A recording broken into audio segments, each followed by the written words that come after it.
Well, does life imitate art, or is it the other way around? Because Shelley Long, I'm wondering if your experiences in the money pit reflect anything that's ever happened to you with an apartment or a house you have owned.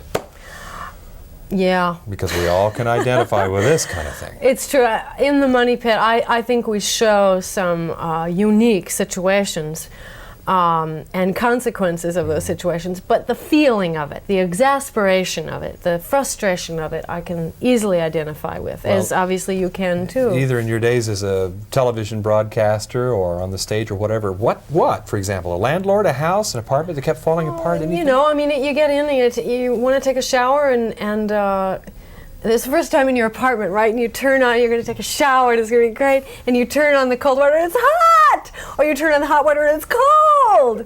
Or the water has legs. Or my favorite line from the picture. Oh, Lord. Water has legs. Well, is there any advice that we might be able to garner from this film, then, when we go house hunting?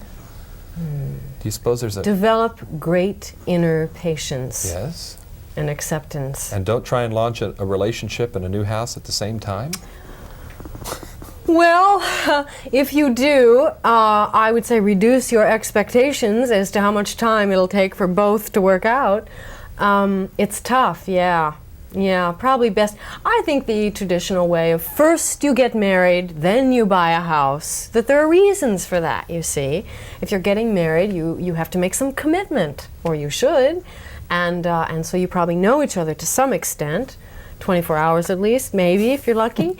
And so you've said, I'm doing this, you know. And so when you're in the middle of remodeling your house, you won't say, maybe I won't marry this person, you know. Take us on the set, would you? Maybe you've got plaster all over you.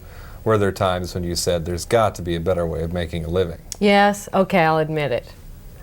But it all paid off, you know. But was there a day where it was just non-stop plaster, you know? Not as bad for me as for poor Tommy. You know, I've called him the Esther Williams of plaster. And I don't even know if he knows I said that.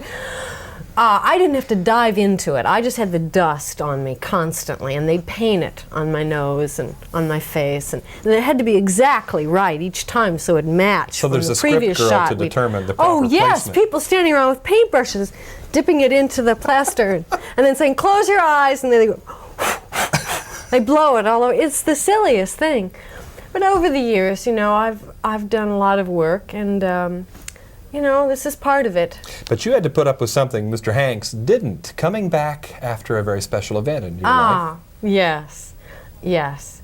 I'm very proud of the fact that I had my baby on a Wednesday, and I began my viola lessons on a Monday.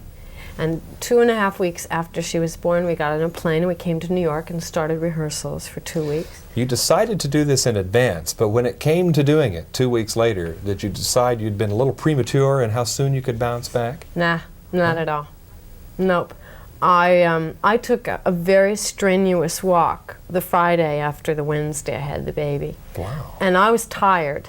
I was real tired.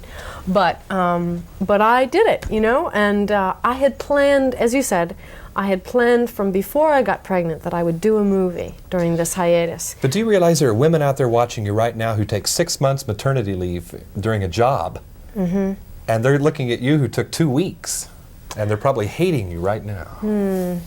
Well, you know, it's all our choice. Now, I would hope that some of that maternity leave, there are different kinds of pregnancies, too. If I'd had a very difficult pregnancy, as some women do, it all would have been different. But I didn't have a difficult pregnancy, and that was checked along the way to see how I was doing. But I would hope that some of that 6 months would be to spend with the baby. And if I'd had my druthers, yes, I would have loved to have spent a couple months with my child uninterrupted. But that didn't happen. And you know, my sense of the way things work on this earth is that my child looked down and said, well, now this looks like an interesting couple, a little crazy, their life looks a bit chaotic, but they look like nice folks. I could have a good time here. So she knew what she was getting in for, you know, and she's thriving on it. She's a very happy baby, and so that's her choice. I feel like the whole thing is her choice.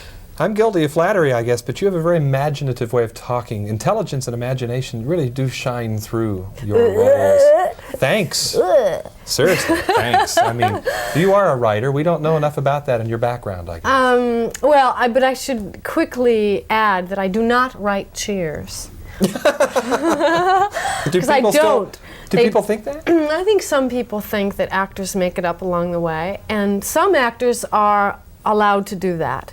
And asked to do that, and need to do that. And there are situations where I love that, but that is not what is expected of me at Cheers. And but is a woman of intelligence ever going to really be satisfied with Ted?